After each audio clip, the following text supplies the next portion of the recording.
আসসালামু আলাইকুম। বাংলা সংবাদে সবাইকে স্বাগত জানাচ্ছি আমি আফরোজা রূপা। রাজধানীর কলাবাগানে একটি বাসার ডিপ ফ্রিজ থেকে নারীর মরদেহ উদ্ধার, স্বামী পলাতক, সন্তানের অভিযোগ মাদকাসক্ত ছিল তাদের বাবা। কাল চাকসু নির্বাচনের ভোট গ্রহণ, কেন্দ্রীয় ও হল সংসদে লড়ছেন 908 প্রার্থী। সুষ্ঠুভাবে ভোট আয়োজনে নেওয়া হয়েছে সব ধরনের প্রস্তুতি। মানবতাবিরোধী অপরাধ মামলায় শেখ হাসিনা সহ 3 আসামির বিরুদ্ধে যুক্তিতর্ক উপস্থাপনের তৃতীয় দিন আজ। আর এক মামলায় ট্রাইব্যুনালে হাজির করা হবে জাসদ নেতা ইনুকে। টোকাই আর হকারদের দখলে রাজধানীর অধিকাংশ ফুটওভার ব্রিজ, অকেজো চলন্ত সিঁড়িগুলো। জীবনের ঝুঁকি নিয়ে রাস্তা পার হচ্ছেন পথচারীরা। রাজধানীর কলাবাগানে একটি বাসার ডিপ ফ্রিজ থেকে এক নারীর মরদেহ উদ্ধার করেছে পুলিশ। মৃত তাসলিমা আক্তারের বড় মেয়ে জানান, তাদের বাবা মার সম্পর্ক ভালো ছিল না। মাঝে মধ্যেই বাবা তার মাকে মারধর করত বলে অভিযোগ করেন তিনি। এই ঘটনার পর থেকেই স্বামী নজরুল ইসলাম পালিয়েছে বলে জানিয়েছে পুলিশ। রাজধানীর কলাবাগান এলাকা এই বাসার 6 তলার একটি ফ্ল্যাটে তাসলিমা আক্তার নামে এক নারীকে হত্যার পর ডিপ ফ্রিজে রেখে দেওয়ার অভিযোগ উঠেছে স্বামী নজরুল ইসলামের বিরুদ্ধে।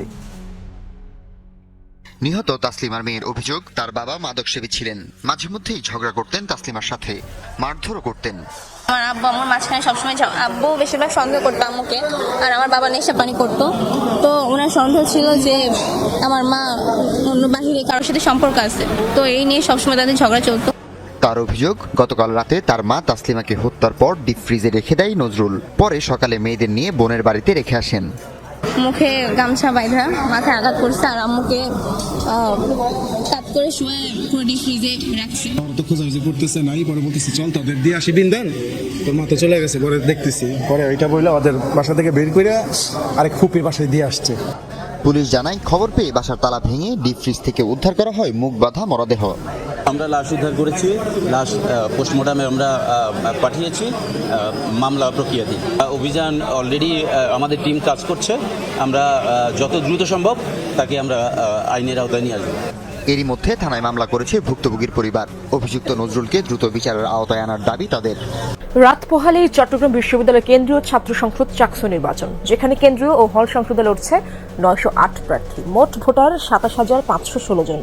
15টি কেন্দ্রে 700টি বুথে ভোট গ্রহণ হবে, ব্যালট পেপারে হবে ভোট, আর গণনা হবে ওএমআর পদ্ধতিতে। এরই মধ্যে শেষ হয়েছে সব প্রস্তুতি। ৩৫ বছর পর চাকসু নির্বাচন, ফলে এই নির্বাচন ঘিরে উৎসাহ উদ্দীপনাও বেশি। সব প্রস্তুতি প্রায় শেষ, রাত পোহালেই ভোট। চট্টগ্রাম বিশ্ববিদ্যালয়ের 5টি ভবনের 15টি কেন্দ্রে 700টি বুথে ভোট গ্রহণ হবে স্বচ্ছ ব্যালট বাক্সে। প্রতিটি কক্ষে থাকবে সিসি ক্যামেরা ও ছবিযুক্ত ভোটার তালিকা। ভোট গ্রহণ চলবে সকাল 9টা থেকে বিকাল 4টা পর্যন্ত। ভোট গণনা হবে ওএমআর পদ্ধতিতে। ভোট গ্রহণ ও গণনা প্রক্রিয়া সরাসরি দেখাবে ক্যাম্পাস জুড়ে স্থাপন করা 14টি বড় এলইডি স্ক্রিনে। প্রধান নির্বাচন কমিশনার জানান, ভোট গণনা হবে 2 ধাপে। 2 মিনিটে গণনা করা যাবে 10,000 ভোট। তবে তা প্রক্রিয়া করতে সময় লাগবে। রাতের মধ্যেই ভোটের ফলাফল প্রকাশের আশা তার। প্রক্রিয়াটাই যতটুকু সময় লাগবে, রেজাল্ট রেডি হইতে কিন্তু সর্বোচ্চ 10 মিনিট লাগে। আমরা এই প্রক্রিয়া রেখে বলে যে 200 করে একবার এখান থেকে আনো, ব্যবসায়ীকে খোলো, এটা রেডি করে 200 করে আমরা প্যাকেট করবো। প্যাকেট করে রিটার্নিং অফিসার থেকে রিটার্নিং অফিসার কাছে যাবে। এই সময়টাই যতটুকু লাগে। আজ মঙ্গলবার থেকে শিক্ষার্থী ছাড়া বহিরাগত কেউ ক্যাম্পাসে থাকতে পারবে না। 16 অক্টোবর পর্যন্ত বাইরের যানবাহন চলাচল নিষিদ্ধ। ভোটের দিন বিশ্ববিদ্যালয়ের 14টি প্রবেশ পথের মধ্যে 7টি বন্ধ থাকবে। নিরাপত্তা এবং শৃঙ্খলা রক্ষা বড় চ্যালেঞ্জ মনে করছেন সংশ্লিষ্টরা। ভোট গ্রহণের প্রতিটি ভবনে একজন করে নির্বাহী ম্যাজিস্ট্রেটের পাশাপাশি থাকবে র্যাব, পুলিশ, বিজিবি, সেনাবাহিনীর টহল টিম ও মোবাইল কোর্ট। যে কোনো ধরনের সিদ্ধান্ত এরা ম্যাজিস্ট্রেটিভ পাওয়ার থাকলে ওরা দিতে পারে। সেই কারণে আমরা 5 জন ম্যাজিস্ট্রেটের কথা বলছি, এবং ক্যাম্পাসের বাইরে law and order situation at the same time যে ট্রাফিক ম্যানেজমেন্টের জন্য আমরা 4টা মোবাইল কোর্টের কথা বলছি। সুতরাং 9 জন ম্যাজিস্ট্রেট আমরা চেয়েছি।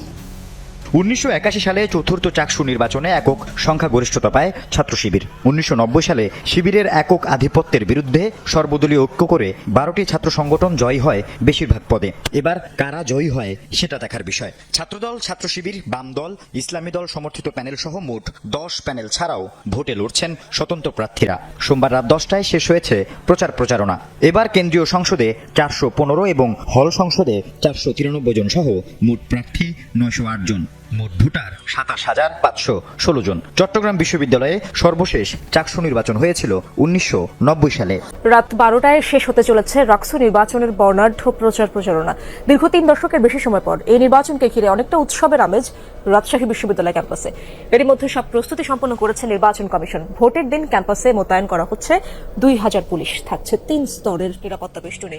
নির্বাচন কমিশন আশা করছে অবাধ, সুষ্ঠু ও শান্তিপূর্ণ নির্বাচনের মাধ্যমে শিক্ষার্থীরা তাদের পছন্দের প্রার্থী নির্বাচন করতে পারবে। ডাকসু নির্বাচনের প্রচারণা শেষ হচ্ছে আজ রাত 12টায়। শেষ সময়েও প্রার্থীরা ব্যস্ত ভোটারদের মন জয়ের কাজে। 17টি হলের জন্য 9টি ভবনে 17টি ভোটকেন্দ্র প্রস্তুত এবং 990টি বুথ তৈরির কাজও শেষ পর্যায়ে। ব্যালট পেপার হিসেবে ওএমআর শিট ব্যবহার করার পর তা গণনার জন্য 6টি মেশিন আনা হয়েছে। বুধ এবং বৃহস্পতিবার ক্লাস পরীক্ষা বন্ধ থাকবে। নির্বাচন কমিশন বলছে তারাও প্রস্তুত এই ভোটের জন্য।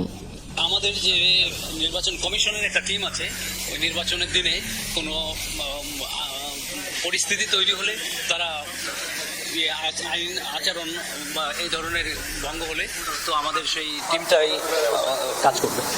নির্বাচনের দিন সহ আগের এবং পরের দিন মিলিয়ে 3 দিন সুষ্ঠু পরিবেশ বজায় রাখতে একাধিক আইনশৃঙ্খলা রক্ষা বাহিনী কাজ করবে।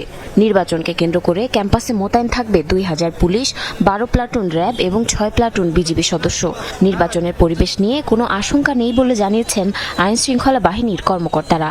2000-এর মতো আমরা থাকবে আমাদের পুলিশের পক্ষ থেকে। এর পাশাপাশি বিজিবি থাকবে, বিজিবি ওনাদের 6টা প্লাটুন থাকবে, র্যাবের 12টা প্লাটুন থাকবে। তো এগুলো আমরা পালাক্রমে বিশেষ করে বিজিবি এবং র্যাব ওনারা পেট্রোলে থাকবে, কিছু কিছু গুরুত্ব পয়েন্ট ওনারা থাকবে। আইনশৃঙ্খলা বাহিনীর সাথে মাঠে থাকবে বিশ্ববিদ্যালয়ের প্রক্টোরিয়াল বডি। নির্বাচন সফল করতে তারা সংশ্লিষ্ট সবার সহায়তা চান। বিশ্ববিদ্যালয় ভর্তি পরীক্ষাগুলোর সময় যেভাবে আমরা পরিচালনা করেছি মূলত ওইভাবে কাজ লাগে এবং বিনোদপুর গেট দিয়ে ঢুকবে, মেইন গেট দিয়ে সবাই বের হয়ে যাবে। আমাদের বিএনসিসি থাকবে কার্ড চেক করার জন্য, আমরা থাকবো, শিক্ষকরা প্রক্টোরিয়াল টিমের মেম্বাররা থাকবে, আর পুলিশ বাহিনীর বিজিবি এবং র্যাব এনারা তো থাকবে আমাদেরকে সহযোগিতা করার জন্য। রাজশাহী বিশ্ববিদ্যালয়ে ভোট গ্রহণ করা হবে আগামী বৃহস্পতিবার সকাল 9টা থেকে বিকেল 4টে পর্যন্ত। 28,901 জন ভোটারের এতে ভোট দেওয়ার কথা। জুলাই গণ অভ্যুত্থানে সংঘটিত মানবতা বিরোধী অপরাধের মামলায় শেখ হাসিনা সহ 3 আসামির বিরুদ্ধে তৃতীয় দিনের যুক্তিতর্ক উপস্থাপন আজ। বিচারপতি গোলাম মর্তুজা মজুমদারের নেতৃত্বাধীন ট্রাইব্যুনাল 1-এ যুক্তি তুলে ধরবেন চিফ প্রসিকিউটর তাজুল ইসলাম। গতকাল দিনভর এই মামলার শুনানি অনুষ্ঠিত হয়। শুনানিতে একে একে মামলার দালিলিক প্রমাণ, প্লেস অফ অকারেন্স, গণহত্যার বিচার, যুক্ত থাকা বিভিন্ন পক্ষ ও জুলাইয়ের ঘটনাক্রম তুলে ধরা হয়। প্রসিকিউশনের অভিযোগ, বিরোধী পক্ষকে দমন করে ও জনগণকে শোষণ করে আওয়ামী লীগ যে লুটপাট করেছে তা ব্রিটিশদের 200 বছরের লুটপাটকেও হার মানায়।